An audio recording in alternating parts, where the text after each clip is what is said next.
Today is November 8th.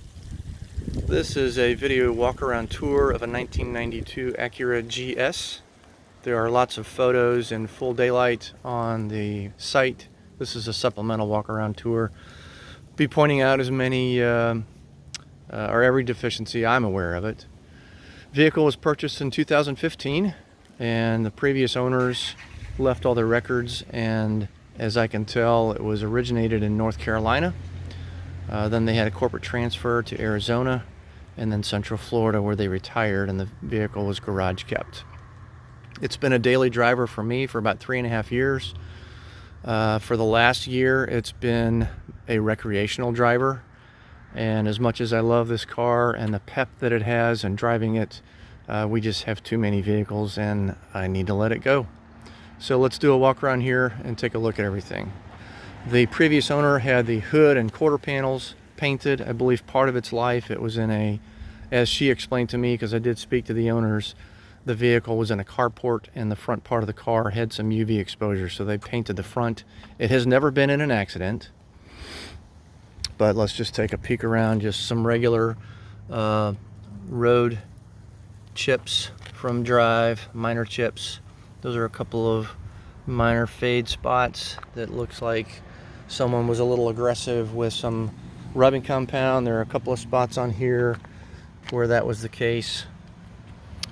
The windshield washer fluid stained the paint a little bit. Can't quite get all of that out for some reason.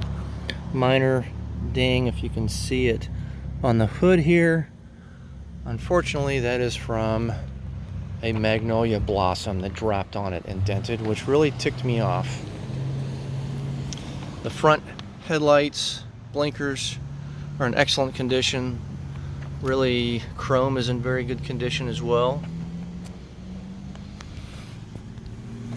Just a couple of other minor dings on the hood. Not dings, but chips, just from road use. The front left blinker does have a crack in the lens. It's been like that since I purchased it. So let's walk down the driver's side. Oh, that's good.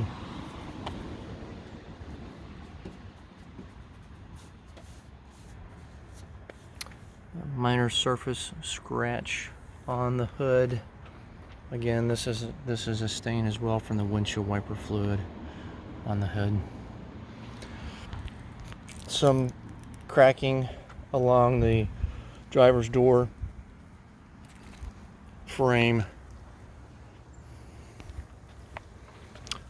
There's a little bit of a scratch right here at the hinge that was like that when it was purchased. I'm not quite sure what that was from. Door ding right here under the driver's side handle. Another minor door ding, if it can be seen. These are all from careless people in parking lots. It's right here where they just fly their doors open and don't pay attention. Some fade right here on the driver's side door frame that could easily be taped off and painted. I just haven't done that at this point.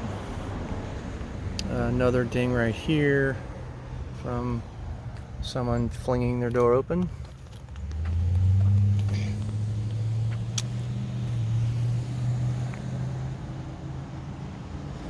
The trunk and the back bumper cover were repainted about 1.5 years ago. This is my wife's subliminal note over the license plate. The tail lights are in excellent condition. Previous owner did back into something, so it just did a barely pushed up the bumper cover right here. You can see that on the right side, and a little bit of a mark down there. The back window was replaced about 1.5 years ago, which is why it was repainted. What happened is the car was getting some work done at my mechanic, and the tow truck that normally brings vehicles in with its high bumper backed into the window and busted out the rear window. So it took them about 2 months to find a vintage shop and put a new back window in, but the tint matches perfectly. Tinting was done after I purchased it by a local professional with a lifetime warranty. So there is a little dent in the window trim there and there. No leaks though. It's dry as a bone. Just look down the passenger side. Door ding here from a parking lot. There's a little bit of fade on the rubber, which is not uncommon for these vehicles of that age. Another parking lot ding right here, and a couple of other minor ones, as you can see right here. So looking at the rims, the wheels are in very good condition. Haven't even needed to recondition them. The front right one is the only one that really has a little bit of flaw in the finish here and here and here and here on the cap. But other than that, wheel covers are in fantastic condition. Come back around here and look at the driver's side rims. I think that's just tar here I need to get off. Haven't gotten that off yet. And back left. And let's take a peek at the inside. Actually, I need to look at the top first. Top has been painted except for the rail above the door, where you can see just some minor clear coat fade across here that's just barely starting, and I haven't gone to the lengths to get that repainted yet. Okay, let's look at the inside. The dash is practically immaculate. Very nice condition. Driver's side door panel is really in perfect condition. Not even any stains on the carpet. No tears in the speaker fabric. Driver's side seat does have some wear cracks in it. Typical wear location right here. I have not replaced this piece, but that's not uncommon to have a wear place right there.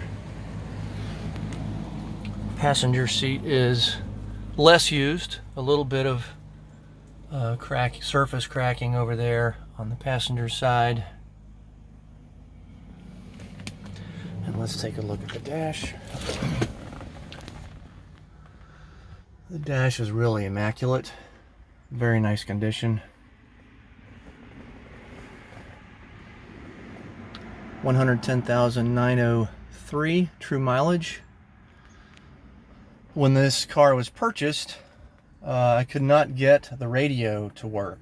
The dealer had replaced the battery and couldn't get the radio code to work, so after even contacting the local Acura dealer, I decided to go ahead and put in a new doubled in Kenwood with Bluetooth and 4 new speakers.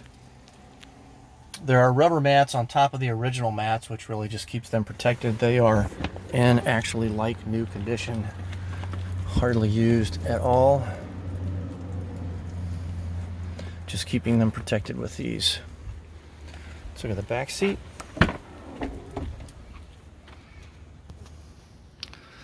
Leather is in excellent condition in the back, hardly sat in at all. A couple of little surface wears there, and a little bit on the passenger side leather. Again, original carpet is underneath the rubber mats and in excellent condition. Okay, let's start it up.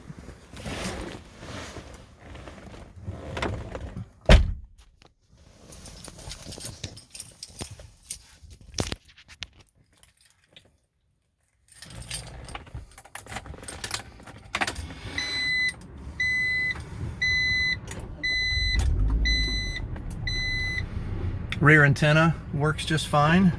When I purchased the vehicle, the ABS light was on. I just have never had that fixed. Could be something simple. The car is, I actually prefer without ABS. In my opinion, I've had a couple of instances where I think if the ABS had kicked in, I wouldn't have stopped in time.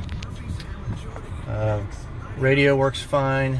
Fan, all the controls work well. The AC will freeze you out Works fantastic. Compressor is kicked on.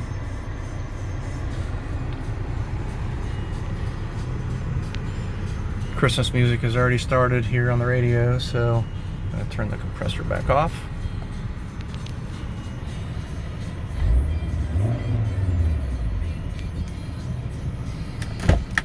Take a walk outside, open the hood.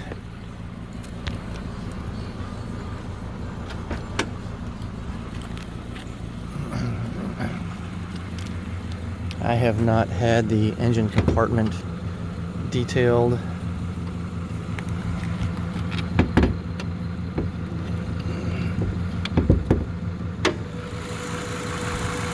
But when I purchased the car in 2015, the timing belt, water pump, all the other belts were replaced.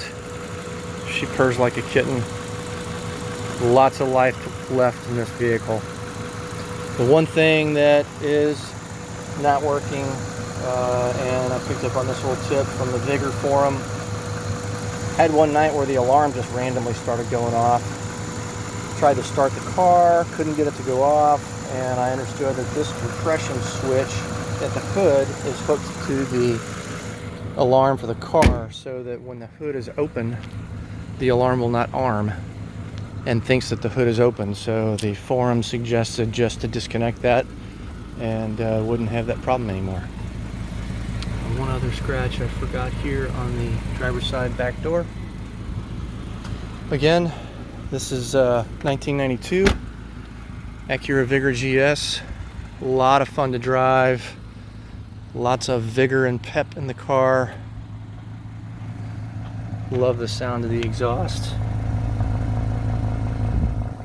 And as my wife says, you need this car. Thank you for your interest, and please feel free to contact me with any other questions.